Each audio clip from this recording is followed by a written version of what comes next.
फुप्पी संदल ने अपनी मर्जी से शादी कर ली थी और सब घर वाले इनसे खफा थे। बहरहाल फुप्पी की रुखसती हो गई और उन्होंने दिल पर सब्र का पत्थर रख लिया। हमारे वालिदैन ने इनसे राब्ता रखा और ना ही इन्होंने हमसे मेल मुलाकात की कोशिश की। फुप्पी ने जिस शख्स को अपना जीवन साथी चुना था वो पहले से शादीशुदा और बाल बच्चों वाला था। इसी इख्तिलाफ के बाद मेरे वालिदैन फुप्पी की वहाँ शादी नहीं करना चाहते थे। खैर शादी हो गई और इसके बाद जैसे भी हालात रहे फुप्पी ने कभी अपने मैके से इमदाद तलब ना की। बुरा भला वक्त गुजारती रही और हमारे घर भी नहीं आई। जब हम बड़े हो गए तो सुना कि हमारी एक फुप्पी है जो किसी बस्ती में ब्याही हुई है और हमारे घर शादी के बाद कभी नहीं आई। शादी ब्याह और दीगर तकरीबात में जब रिश्तेदार इकट्ठे होते हैं और दादी जान फुप्पी संदल की कमी महसूस किया करती थी तो करती हैं, लेकिन वो भी बेटों के आगे मजबूर थी। ताहम जब दादी का वक्त करीब आया तो मरने से पहले उन्होंने मेरे वालिद को बुलाकर कहा कि अगर कभी संदल या इसकी औलाद खुद राब्ता करे तो मेरी आखिरी ख्वाहिश ये है कि तुम लोग इसे ठुकराना नहीं, इसकी खता को माफ कर देना और इसे गले लगा लेना। अगर वो तुम लोगों से दोबारा रिश्ता जोड़ना चाहे तो इसके औलाद से अपनी औलाद का रिश्ता करके इस वर्षों के टूटे हुए ताल्लुक को जोड़ लेना। अब्बू जान ने वादा कर लिया। अल्लाह का करना है कि इसके 3 दिन बाद दादी जान फौत हो गई। मुझे इस शफीक हस्ती के दुनिया से चले जाने का बहुत खल्क था और हर वक्त सोचा करती थी एक काश मैं इनकी आखिरी ख्वाहिश पूरी कर सकती, इनकी बिछड़ी बेटी संदल को खानदान से मिलाने का वसीला बन सकती। मगर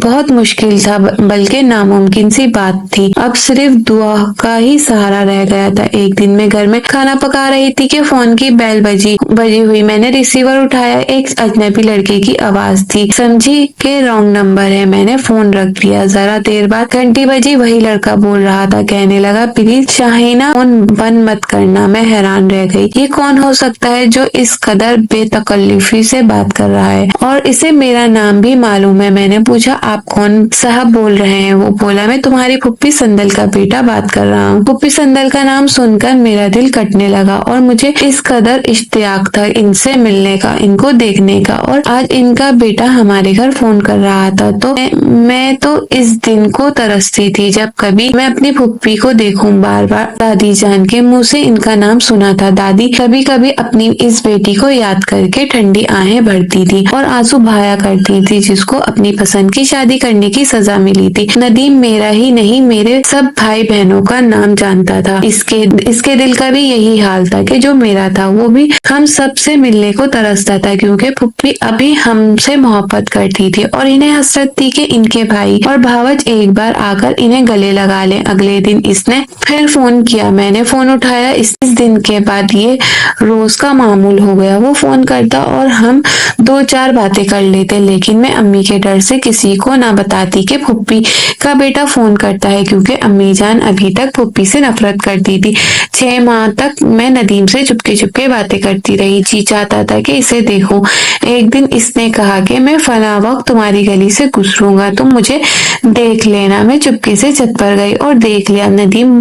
मुझे बहुत अच्छा लगा। दूसरे दिन इसने फोन पर पूछा बकौल आपके कि आपको नदीम का नाम तो बहुत पसंद है, क्या आपके जहन में मेरी कोई तस्वीर भी है? मैंने कहा हाँ बिल्कुल आप जैसी ही है। आपकी तस्वीर मेरे जहन में थी। मैंने इससे इसका आइडियल पूछा। इसने बताया तो इसे सुनकर डर गई क्योंकि मैं इसका बिल्कुल डर थी। इसलिए जब भी नदीम कहता तो मैं तुम्हें देखना चाहता हूँ, तुम अपने घर के गेट पर फला वक्त आना, मैं इधर से गुजरूंगा। मैं टाल जाती। मैं बिल्कुल खूबसूरत नहीं हूँ।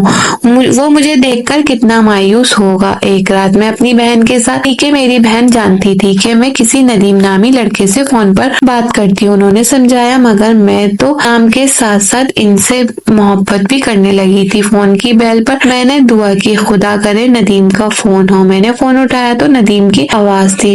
इसने बताया कि वो शहर में एक जनरल स्टोर चलाता है, जबकि पहले वो अपनी बड़ी अम्मी के पास बस्ती में रहता था और इसकी अपनी अम्मी यानी हमारी फुप्पी और फुप्पा जान कोयटा रहते थे क्योंकि ये मुलाजमत कोयटा में थी और नदीम की बड़ी अम्मी अपनी सहेली की बेटी से इसकी शादी कराना चाहती थी। इसने फोन करके मुझे सब कुछ बता दिया और पूछा कि अब मैं क्या करूं। मैं परेशान हो गई मगर जल्दी से खुद को संभाल लिया। अगर मैं इससे मोहब्बत करने लगी हूं तो जरूरी नहीं कि नदीम भी मुझसे मोहब्बत करता हो। इसने तो मुझे अभी तक देखा भी नहीं, लिहाजा नाराज, लिहाजा मैंने कहा कि आप वहाँ शादी कर ले। नदीम ने पूछा, क्या आप मेरे साथ महज वक्त गुजारी कर रही थी? तो मुझे बहुत बुरा लगा। फिर इसने कहा कि क्या आप मुझसे शादी करेंगी? अगर हाँ तो मुझे कितना इंतजार करना होगा? ये बरसों का खानदानी तनाजा था, इसलिए मैंने कुछ भी नहीं कह सकती। मैंने कहा कि आप हाँ कर दें, मैं 10 नहीं सारी जिंदगी इंतजार कर सकता हूँ। मैं रो पड़ी और फोन बंद कर दिया। मुझे यकीन था कि मैं बड़ों का तनाजा कभी खत्म नहीं होगा। अगले दिन डायरी में सब बातें लिख रही थी और रो रही थी। यकीन था कि नदीम अब निकाह के बाद ही आएंगे। इनकी बहन का फोन आ गया। इसका नाम नाहिद था। उन्होंने कहा कि शाहिना, मैं कल तुमसे मिलने आऊंगी। मैं घबरा गई क्योंकि अम्मी को तो नदीम के बारे में कुछ पता ही नहीं था। दूसरे दिन बाजी नाहिद आ गई। किसी को ना बताया। फुप्पी संदल की बेटी है। भाभी समझी एक मेरी सहेली होंगी। उन्होंने आकर सबसे पहले मेरा पूछा, फिर मेरे कमरे में चली आई और मुझे खूब प्यार किया। बताया कि भाई ने जिद करके बड़ी अम्मी से इनकार कर दिया कि वहाँ निकाह नहीं करेंगे, बल्कि यहाँ मुझे ले लाए हैं ताकि तुमसे मिल लूं और तुम्हारी राय मालूम कर लूं। नाहिद बाजी ने कहा, हाँ, इस झगड़े का क्या होगा जो मेरे वालिदैन ने बरसों से अपने दिलों में पाल रखा है? वो भी हमारे गले लगकर रोने लगी और कहा, मेरी भाभी सिर्फ तुम ही बनोगी और इस रिश्ते के जरिए ही मामू और मुमानी से हम लोगों की सुलह होगी। काफी देर तक कमरा बंद करके हम दोनों रोती रही। फिर वो मेरी डायरी ले गई ताकि मैं नदीम भाई को बता सकूं कि तुमसे कितना प्यार करती हूँ। अगले दिन नदीम का फोन आ गया। प्लीज मुझे माफ कर दो शाहिना, मुझे खबर नहीं थी कि तुम मुझसे मोहब्बत करती हो। तुमने मुझे कुछ बताया तो होता। मैंने जवाब दिया, क्या आप मुझे हर बात अपनी जबान से कहनी पड़ेगी? मैं तो डरती थी कि आपका आइडियल नहीं हूँ। वो बोले, आप जैसी भी हैं मेरा आइडियल है। अब मैं अम्मी को आपके घर भेजूंगा। मेरे लिए ये तस्वुर ही खुश आइंद था कि पुप्पी संदल हमारे घर आ रही है। मुझे अब्बू की तरफ से इत्मीनान था क्योंकि उन्होंने दादी जान मरहुमा से वादा किया था कि अगर कभी पुप्पी हमारे घर आए तो इन्हें ठुकराइएगा नहीं। जबकि अम्मी की तरफ से खदशा जरूर था, लेकिन इन दिनों हम 2 बहनें अपने भाई के पास थी, जबकि बहन भाई अम्मी लाहौर में थे। एक दिन पुप्पी हमारे घर आ गई। वो दिन हमारे लिए ईद के दिन की तरह था। बरसों की ख्वाहिश आज पूरी हो गई और मैं और बाजी इनके गले लग गए। उन्होंने हमें बहुत प्यार किया। फिर बाजी से कहा कि क्या रिश्ता तो तय नहीं हुआ? बाजी ने कहा, नहीं। तो वो बोली, जब आपकी अम्मी आए तो मुझे बता देना। इस दिन मैं बहुत खुश थी कि आंटी तो मुझे मांग लेंगी। अल्लाह करे मेरे घर वाले भी मान जाएं। 2 माह बाद अम्मी आई तो आंटी भी आ गई और मेरा रिश्ता मांगा। अम्मी ने इन्हें मायूस नहीं किया। आंटी से गले मिली और कहा कि मेरा जी चाहता था कि तुमसे दोबारा रिश्ता कायम करूं क्योंकि तुम्हारी वालिदा तुम्हारी जुदाई में तड़पती चल बसी। मैं इनकी ख्वाहिश को जरूर एहतराम करूंगी, लेकिन शाहाना अभी छोटी है। इससे बड़ी जो मेरी बेटियां हैं, आप इनमें से किसी का रिश्ता ले लें। मगर वो ना मानी क्योंकि जानती थी कि नदीम और मैं एक दूसरे को पसंद करते हैं। मेरे घर में ये बात सिर्फ मेरी एक बहन को पता थी। संदल आंटी ने बहुत इसरार किया, मगर मेरे घर वालों ने कहा कि सोचेंगे। कि मेरी बहनों ने अम्मी को समझाया, लेकिन वो नहीं मानी। एक दिन अम्मी हमारी सहेलियों के घर गई तो उन्होंने अम्मी से कहा कि आप वहाँ रिश्ते के लिए हाँ कर दें। तब मेरी अम्मी समझ गई कि जरूर कोई बात है जो सब इतना कह रहे हैं। कुछ दिन बाद अम्मी वापस लाहौर चली गई थी। बड़ी ईद में एक दिन बाकी था। ये बात पर नदीम मुझसे नाराज थे। मैं बाजार इनके लिए गिफ्ट लेने गई और इनकी दुकान पर चली गई। थोड़ी देर बाद मैंने कहा कि तुझे रिक्शा करवा दे, घर जाना चाहती हूँ। हम रोड पर आए। सामने से मेरा बड़ा भाई आ रहा था। इसने हमें देख लिया। हम एकदम से वापस मुड़ गए, एक दुकान में चले गए। थोड़ी देर बाद हम रोड पर निकले और तो वहाँ पर मेरा छोटा भाई नजर आया। अब हमारे हवाल बिल्कुल भी जवाब दे गए। नदीम ने मुझे रिक्शे में बिठाया और तसल्ली दी, घबराओ नहीं, भाई ने नहीं देखा। मैंने कहा, अब भाई ने देख लिया, आप अब मत आए। घर आकर मैंने बहन को सारी बात बता दी। थोड़ी देर बाद भाई आ गए। वो बहुत गुस्से में थे और कहने लगे, मैं आज तुझे जिंदा नहीं छोड़ूंगा। उन्होंने मुझे खूब मारा। मैं बेहोश हो गई। जब बड़े भाई घर आए तो उन्होंने बताया कि ये नदीम के साथ बाजार में घूम रही थी। सुबह ईद थी और चांद रात को मेरी शामत आई थी। जब मुझे होश आया, मैं कुछ सोचने के काबिल हुई तो ख्याल आया कि भाई इतने गुस्से غصے میں ہے۔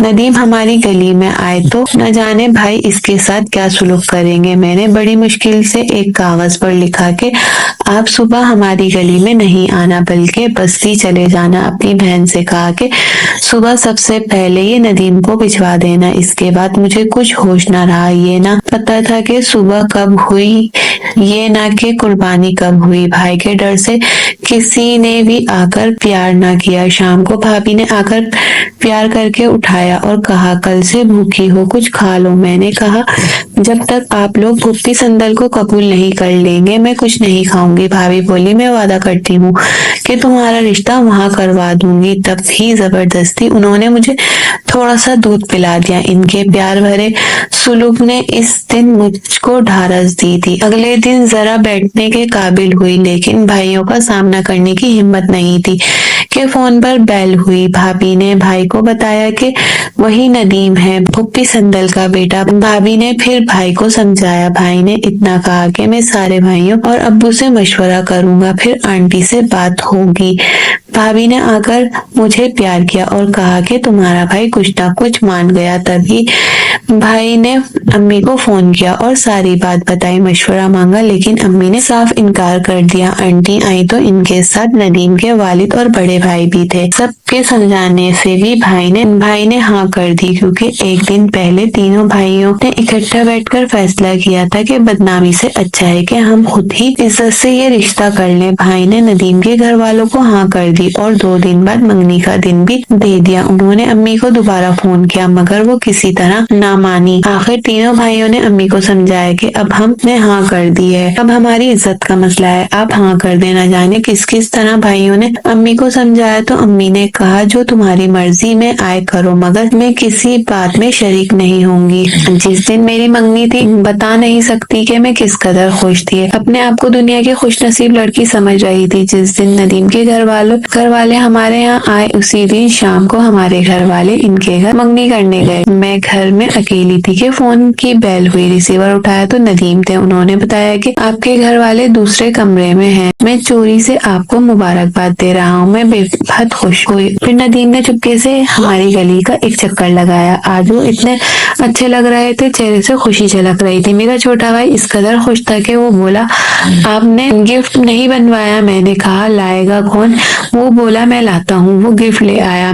میں نے اپنی طرف سے پھوپھی کو گفٹ بھیجا۔ دراصل میرے بھائیوں اور بہنوں کو پھوپھی سندل سے ملنے کی بہت خوشی تھی اور اس خوشی کا وسیلہ میں اور ندیم بنے تھے۔ آج میری منگنی کو 1.5 سال ہو چکا ہے اور اب اپریل میں ہماری شادی ہوگی۔ آج میں اپنے آپ کو بہت خوش قسمت سمجھتی ہوں اور دعا دیتی ہوں کہ اس عید رات جب میرے بھائی نے مجھے بازار میں دیکھا تھا ناراض ہوئے تھے، پر سنجیدگی سے سوچا تو یوں تھوڑی سی قربانی کا صلہ مجھے اور ندیم کی دائمی خوشی کی صورت میں ملا۔ اگر ندیم کی امی میری سگی پھوپھی نہ ہوتی تو شاید ہماری کہانی کا انجام المناک ہوتا۔ یہی سوچ کر آج بھی لرز جاتی ہوں۔ میں ہر وقت خدا سے اپنے اور ندیم کے لیے اچھے مستقبل کی دعا کرتی ہوں جو قبول ہوئی۔ اس لیے کہتے ہیں کہ ہر وقت اچھی دعا کرنی چاہیے، نہ جانے کون سی گھڑی قبولیت کی ہو۔ یہ میرا ایمان ہے کہ خدا سے سچے دل سے جو بھی دعا مانگو وہ ضرور ملتا ہے۔